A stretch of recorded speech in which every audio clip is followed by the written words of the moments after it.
Okay, number 4, City of God. This is a book which speaks to me. And this is a book by, Augustine. Well, how about that? My top bullet there is that St. Augustine is perhaps the most influential theologian in post-apostolic Christian history, if not Catholic history. City of God is one of his most famous works. Confessions might be more famous. On Christian theology might be more famous. He wrote it sometime between 413 and 426, so he was getting up in years at that point, early 5th century. And in the book, there's a wonderful Currier and Ives print of some pilgrims looking over on the hills that Jerusalem is sitting on. And I would love to be able to show it. In the first part of the book, which I find not very useful, first part of the book, Augustine defends Christianity against the charge that the sacking of Rome by the Visigoths in 410 was the fault of the outlawing of the worship of the old gods. So Constantine took over in 312, and by 325 it made Christianity the official religion of the Roman Empire. So by 410, when the Roman Empire started to crack, the Visigoths and the Goths are invading and whatnot, Christianity has been the official religion for almost 100 years at that point. So those who believed in the old religion started immediately saying, oh look, well the reason that Rome is falling is because you guys are following Christianity instead of following the old gods. So the first part of the book is a defense against that viewpoint. Talks about the importance of worshiping the true God in order to have eternal life, rather than asking the old gods for help in everyday situations. Actually, there's some controversy about that today, of what do they call them, application sermons versus non-application sermons. And application sermons are focused on how do you use Christianity in kind of your everyday life. And then non-application sermons would be the preacher who doesn't really care whether you have lumbago or not, whether you've prayed to Jesus to heal your lumbago. He's concerned about are you going to be saved and where are you going to go after you die. So interesting enough, that still exists there. The second half of the book is the reason that I have it here is number 4. It draws a distinction between the city of man, which is everything to do with us, and the city of God, of which one is predestined to reign eternally with God, and the other is to suffer eternal punishment with the devil. So you can see how this would appeal to me, this whole second half of the book, the city of man versus the city of God. And I sure wish you could see this, but you can't. Augustine wrote something called his Retractions late in his life, where he kind of wrote about his own material. You see how modern Augustine was? I mean, that's something somebody would do today as they got near the end of their life. They would write a book about their books. Just like he was the first one to ever write an autobiography. So he was very modern. So he talked about his city of God. And he says, however, this great undertaking was at last completed in 72 books. It's long. I don't know if I mentioned that. It's long.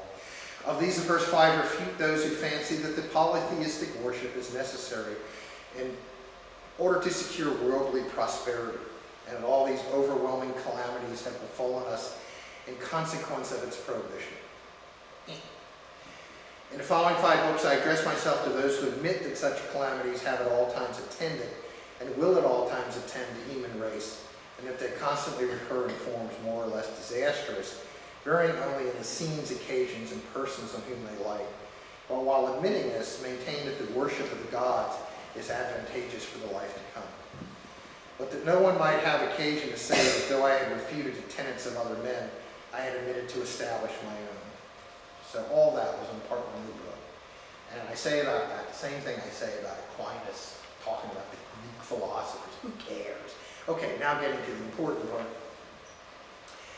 I had refuted them. I devote to this object the second part of this work, which comprises 12 books, though I have not scrupled as occasion offered either to advance my own opinions in the first 10 books, or to demolish the arguments of my opponents in the last 12. Of these 12 books, the first 4 contain an account of the origin of these two cities. Oh, this is what gets so exciting. The origin of the two cities, the city of God and the city of man. Or he calls it the city of God and the city of the world, is what he calls it. The second 4 treat of their history or progress, and the third and last 4 of their deserved destinies.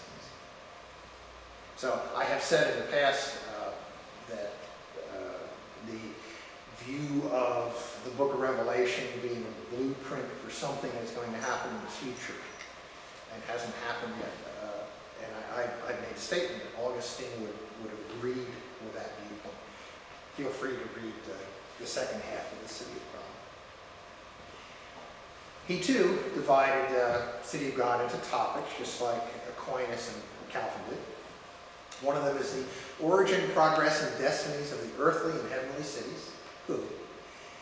The creation of angels and men, and the origin of evil. And certainly the premise of original sin certainly is in the Bible, certainly is in Romans and whatnot. But Augustine may have been the first one to actually coin the catchy phrase, original sin. That death is penal and had its origin in Adam's sin. The progress of the earthly and heavenly cities traced by the sacred. History of the earthly and heavenly cities from the time of Abraham to the end of the world. Ooh. The last judgment. The eternal punishment of the wicked in hell. The eternal happiness of the saints. The resurrection of the body. And the miracles of the early church. So, what kind of preacher would Augustine have been? Would he have been an application preacher? Or would he have been the type that's more interested in your eternal soul and doesn't care what you had for breakfast this morning if it gave you a tummy? He would have been this kind. He would not have been preaching applications. A couple excerpts. This race, this is one of the two cities. This race we have distributed into 2 parts, the one consisting of those who live according to man, the other of those who live according to God. And these we also mystically call the 2 cities, or the 2 communities of men, of which the one is predestined to reign eternally with God, and the other to suffer eternal punishment with the devil. Augustine believed in predestination long before Luther and Calvin came along. Of the burial of the dead, that the denial of it in Christians does them no injury. I put this one in because people bring it up from time to time in class. Or what if somebody's body is destroyed in an explosion and you can't bury it, and then what happens when you have the resurrection of the dead? Of the burial of the dead, that the denial of it to Christians does them no injury. For the faithful bear in mind that assurance has been given that not a hair of their head shall perish, and that therefore, though they even be devoured by beasts, their blessed resurrection will not hereby be hindered. The truth would no wise have said, fear not them which kill the body, but are not able to kill the soul. So, he wasn't writing about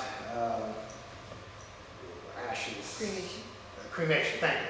He wasn't writing about cremation, but a lot of times people say, well, what about the resurrection of the body? So what if you're cremated? Well, we follow his view. Even if your body is devoured by wild beasts, so there's none of it left, your soul will still be resurrected.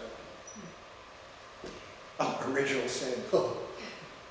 By them, Adam and Eve, so great a sin was committed, that by it the human nature was altered for the worse, and was transmitted also to their posterity, liable to sin and subject to death. And the kingdom of death so reigned over men that the deserved penalty of sin would have hurled all headlong, even into the second death, of which there was no end, had not the undeserved grace of God saved some therefrom. And thus it has come to pass that though there are very many and great nations all over the earth, whose rites and customs, speech, arms, and dress are distinguished by marked differences, yet there are no more than 2 kinds of human society, which we may justly call 2 cities according to the language of our scriptures. The one consists of those who wish to live after the flesh, and the other of those who wish to live after the spirit.